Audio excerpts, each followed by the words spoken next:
Hello everyone, welcome back to the channel. My name is Alan. On this channel we discuss tips and tools for how to raise, breed, and sell Labrador Retrievers as quality family pets. So if you're new here, you might consider subscribing.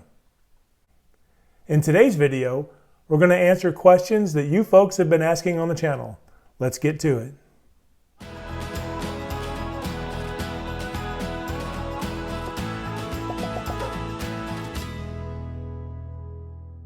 Okay, let's get to some of these questions here. Cheyenne had asked, do you guys bring the pups into the vet once they're born, and do you give them worm medicines and a parvo shot? That's three questions in one, and yes, we do all of that. We do take them in the first 5 days, and that's to have dew claws removed. If you wait till after 5 days for dew claws, then it's a surgery. So the vet wants to see them in the first 5 days for that, and that's why we take them in. And it's a great time to let your vet look at your newborn puppies too, obviously.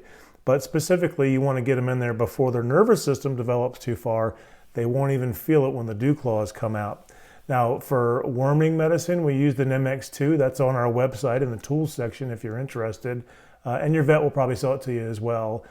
We give them that at 2 weeks, 3 weeks, 4 weeks, 6 weeks, and 8 weeks. So that's the puppy worming schedule.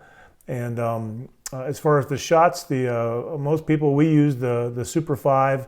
It's a 5-in-1 shot series that most vets use for puppies. That starts at 6 weeks, and we buy them from our vet, but we administer them at home. If you don't know how to give a puppy a shot, it's really not too hard. You might take them in to the vet the first time just so the techs can show you how it goes. And then after that, you'll realize that you really don't need to load them all up and take them in for that. It's something you could do at home at your kennel. Great question. Okay, next question. Jennifer Piper asks, how much kibble are you feeding a pregnant dog? Well, a lot of that depends on how big your dog is.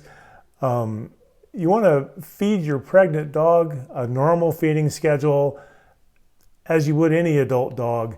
I'll use Labradors as an example because that's what we have here. So in the weight range that my dogs are at, the recommended feeding schedule, and it's right on the bag if you're curious, that there's a good guideline right on the bag, has to do with their weight. It's going to be 4 to 5 cups a day of standard kibble. Now you can give that to them twice, you can break that up into 2 cups in the morning, 2 cups in the evening, that's fine. Give it all to them in the morning, give it all to them in the evening. Whatever works good for you, really. The main thing with pregnant dog moms is when they get finicky. About halfway through their pregnancy, they'll stop eating kibble. And that's a problem. Now, you never want your dogs to overeat. You got to be careful of that. So you wouldn't want to go beyond the recommended feeding schedule. And this changes for dog moms. Once they're pregnant, it's a little bit different. They'll get finicky on you. They'll stop eating their regular kibble. We did a video about that. I'll put in a card right here that'll help you out with that, on how to handle a pregnant dog mom that stops eating, basically turns her nose up at her kibble. That's when we start them on puppy food, the same puppy food we're going to give the puppies, because they're making puppies. So that's what they need, and that's why their appetite has changed and their nutritional requirements have changed. So they start looking for something a little different. And we mix that up with some chicken and rice and some other things. And like I said, I'll put in a card to that video. You can go watch it, and that'll help you out. Great question. Hey folks, if you're getting value from this video, do us a favor and hit that like button. It really does help out quite a bit. And thanks in advance for doing that. Okay, let's see here. Brian Strickland had asked, I have a chocolate male and a black female. She had 6 chocolate, 2 black, and 2 yellow. Is that rare? We call that a rainbow litter in the Labrador world, a rainbow litter.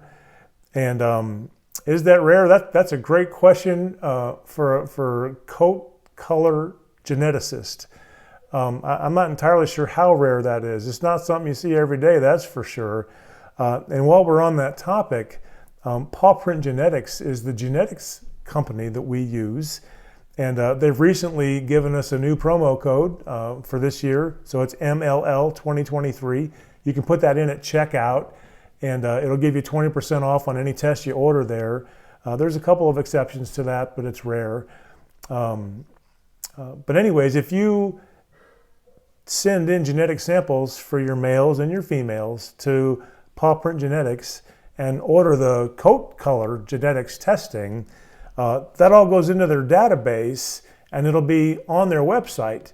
And you can log on and pull up their coat color calculator and select which male and which female you want to potentially breed, and click on the button and it'll show you what the probabilities are for what the coat color is going to be before you ever breed. Now, how cool is that? That's technology at work for you.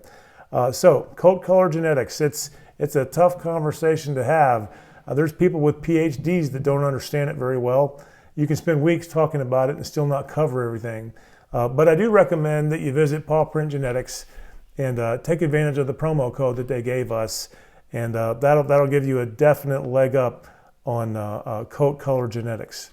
Great question. Okay, next question. Cristobal Pacheco writes, how do you go about pricing your puppies?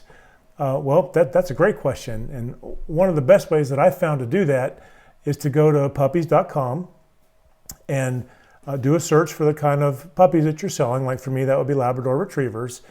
And take a look at what other people are selling their puppies for. And you want to find similar dogs to yours, similar pedigrees, similar style of breeding, this kind of thing, and see what everybody else is selling these puppies for. And you don't want to be on the high end of that. You don't want to be on the low end of that. You want to be middle of the road, and then set yourself apart with better social media, good customer service, and quality breeding strategies, that kind of thing. It's a big market, and there's lots of information to be had. If you price your dogs too high, you're going to have a hard time selling them, because you'll be competing with people that have champion bloodline dogs and established breeders that have been selling dogs for decades. And if you price them too low, nobody's going to take you seriously, because most people have a little bit of an idea of what these dogs are worth. So if you're selling them way low, that's a red flag. People are going to be like, why are they so low? And what will happen is you'll have resellers that do know what your dogs are worth that will contact you and buy them and then turn around and sell them for a profit. Yeah, that's how the business works. So do a little bit of homework, see what similar dogs are selling for, and be middle of the road on your pricing. That's what I recommend. Great question. I hope that helps. And by the way, we've got a video about that. I did a video, our proven marketing strategy. I'll put a card in here for that. I suggest you go check it out. Great information.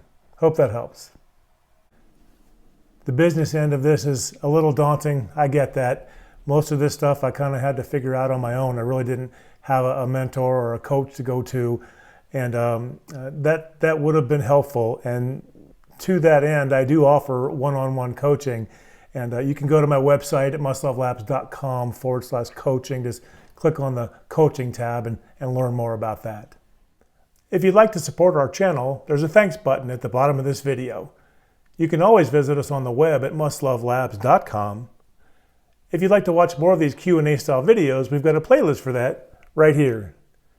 And if you'd like to learn more about becoming a dog breeder, we've got a playlist for that right here. Thanks as always for stopping in to Must Love Labs. We'll see you in the next video.